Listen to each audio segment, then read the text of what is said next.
Deep in the shadows, I know it's hard to put one foot in front of the other. Hi guys, welcome back to my YouTube channel. My name is CeeChronicles and I go by that name across all my social media platforms. If you're new and you like fragrance related content, that is exactly what I do here. So please do consider subscribing and joining the family. To those who are returning, thank you so much for the continued support. Today guys, I have this Club the Nuit Oud from Armaf. What I was getting when I went and tested it in the store was a mishmash of a lot of things, and I remember getting so busy that I just dismissed it. And when I went back for it, the price has actually gone up, right? So this is the Armaf Club the Nuit Oud. The packaging is very luxe there. I'm not sure about the color cream. You know, that can be a little bit of some work for other people, but I think it goes with the theme of how the fragrance top looks like, because the fragrance top, it's made of wood, and then this is how you get to the fragrance. It is in this wooden box. You open the box like this, guys. I actually thought it's a flip open, but I am mistaken. And then there is this beautiful Armaf, paper there. It's actually for the purposes of cleaning the bottle, like just like you would get, with sunglasses when you buy sunglasses or when you get prescription glasses. And as per usual, Armaf will always throw one of these little books there to tell you about their future or current releases. And then there is a little bit of a description there. It says, experience the epitome of luxury with Club the Nuit Oud, crafted with Atelier's unwavering dedication to superior ingredients and exceptional artisanship. This exclusive fragrance embodies opulence. Immerse yourself in the intoxicating blend of high quality oud, leaving a trail of captivating allure wherever you go. From the House of Sterling. All right, that's nice, right? So then this is how you get to the actual fragrance. You flip that open, and then you're going to find yourself a beautiful marble box there, and the fragrance then sits in that marble box. And they've gone ahead to cushion the actual bottle itself by not putting it directly on the actual velvet thing. It's actually sitting on a plastic piece of paper. So I did try to put it back nicely, that plastic piece of paper there, just to make sure that I show you the actual presentation. I am already wearing this as my fragrance of the day, so I'm just spraying it on my arm as per usual, for those who actually love to see the atomizer. So there's more than plenty there, because this is quite a polarizing fragrance. It lists the notes of fruits at the top, namely peach, pear, passion fruit, pineapple, and plum, right? But what you're going to get mostly is a sourish passion fruit. It is one distinct thing that I was able to extract after I actually had the fragrance in my hands. When I got into the shop like a few months ago to test it out, I just got like a sourish oudy type of fragrance with like an herbapure thing going on. But after really giving this fragrance a test run, it has proven me wrong. Again, that you need time to test a fragrance. The meat of this fragrance is going to be the jasmine, cashmere woods, freesia, violet leaves, and then the base is going to be musk, crystal, amber, vanilla, and Cambodian oud, right? So the top is going to be fruity toned, but with mostly something that feels like a sour passion fruit. By passion fruit, I'm talking about granadilla. If you open granadilla, in as much as granadilla has a lot of variations, I think most of, if not all of the granadillas, if you open it like this initially, if you're eating it off the maybe the skin or directly there, if it's not processed, you're going to get a little bit of a sour thing. Okay, so this is how the passion fruit interprets, and it kind of is the one that pierces the most, of course, with a kind of nectarous peach there in the background. The pear, not so much, or at least let me say the pear, not so much in the way the pear is being done these days, because I've been talking about how, the fragrance houses have gone ahead and started using this kind of like caramelly or caramelized pear that feels sticky, and that this pear doesn't come across as that. It also does not feel as though it is adding an aquatic way to this. Even the plum, it's just there in the background, but it's mostly going to be that top of the passion fruit that you feel there, and a little bit of a nectarous feel of the peach, and then you're going to get into the florals. But this fragrance makes sure not to make it about the florals, so you're going to get a tease of the florals, but not distinct. Okay, jasmine and freesia, violet, just going to make a quick appearance there, where you will know that this is not transitioning from, say, fruity to woody. There's a little bit of something there that goes on in the mid, enough to say, okay, I do get a floral, but not aligning itself with a floral scent. So it does keep to that theme of it being a fruity scent. So we get from fruity, little bit of floral, and straight into the wood, and then into the oud, right? And the oud is a warm sort of oud, a luxurious type of oud. It's not, that in your face, slap in the face type of oud that comes across as woody and very smoky there.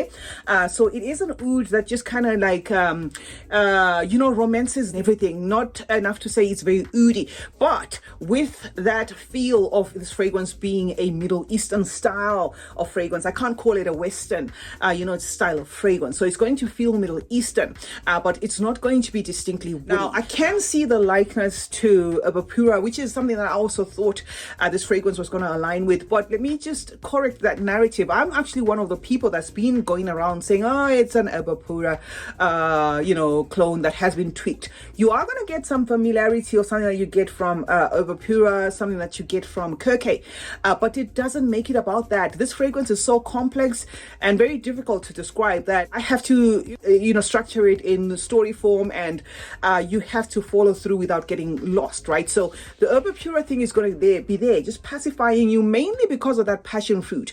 But then it then feels as though it's, yo-yoing between Herbapura and that Maison Crivelli's Maracuja, but without being a clone of both. So this could very well be a Armaf's rendition of whatever, or them playing around in a factory with ingredients and coming up with something like this. But for the love of fragrances, we always try to, crack our heads to come up with something that's closest to whatever it is we're smelling.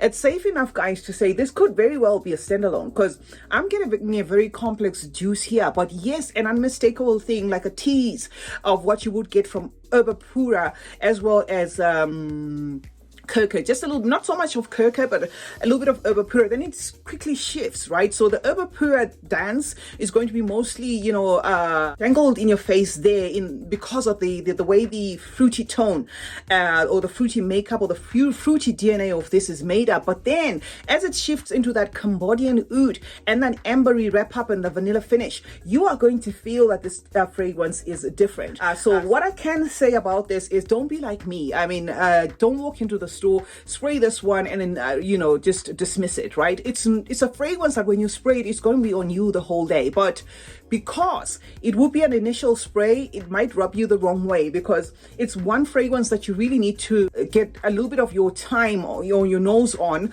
to get used to, because it's an unusual DNA. You can see that Armaf was going into a territory that is a little bit different there than what we are used to, right? So once you give it time and you process the pages, then you will see the craftsmanship behind this. And I'm not saying this based off what they have said. I am saying this independently. It's not your easy, rich, everyday type of fragrance, but it's the sort of fragrance that is acquired, and once you use it, you will probably even find yourself putting this one as your maybe most favorite Armaf. Kind of gives me that kind of special occasion suit and tie type of feel. Because of that acquired nature, you will find yourself thinking, today I want to smell like this, or this entire month I want to smell like this, or this entire week I want to smell like this. So it is quite addictive. It draws you in, but does not speak or present itself almost immediately. You need almost a full day's wear of this fragrance on yourself, especially on the skin, and in very small doses for you to actually process it. So yes, guys, it is a definite recommendation, something that I'm going to put out there as a fragrance that you could try, and you might find yourself falling in love with. Cautionary tale when it comes to this one is, it will open up with that fruity tone, but the fruitiness is rich and thick, and then quickly gets into the little bit of the florals, and then quickly gets into the oud, and then it interchanges between the fruits and the oud, and that is the point in which it will feel very masculine there, or more so that it also has a leathery wrap up, although they did not list the note of leather. So this is going to be a no-brainer for men. Women might need to test it, but I personally am able to wear this. I'm enjoying it. I'm even getting something that feels like a soapy wrap up to this fragrance. Very odd, very strange, but a breath of fresh air, considering the redundancy that we've been having on the market. Some of these DNAs that are coming out right as is. This this, whether it's Armaf's own creation or a twist, it's just a beautiful, breath of fresh air. So I would absolutely recommend this. Armaf always has a starting price that's a bit up there. So if you cannot afford this one, I'd say wait it out until maybe the price is stabilized. But for what it is, if you can pick it up for about $65, I think it's a fair enough juice. It's also a juice that's going to do the distance because it's beast mode. 4 or 5 sprays are going to last you till the next wash season. I'm going to put it at a fragrance that's going to be easy to wear in cooler weather because of how potent it is.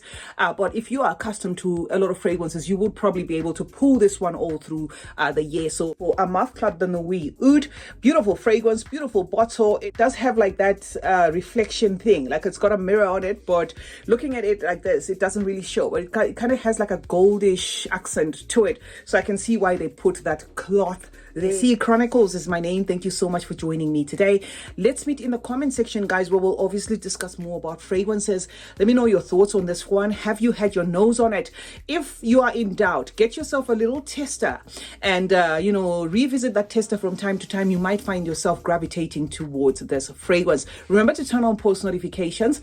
That way you get to be notified anytime I upload a video. Like and share this one. And smelling good is a form of good manners. Cheers.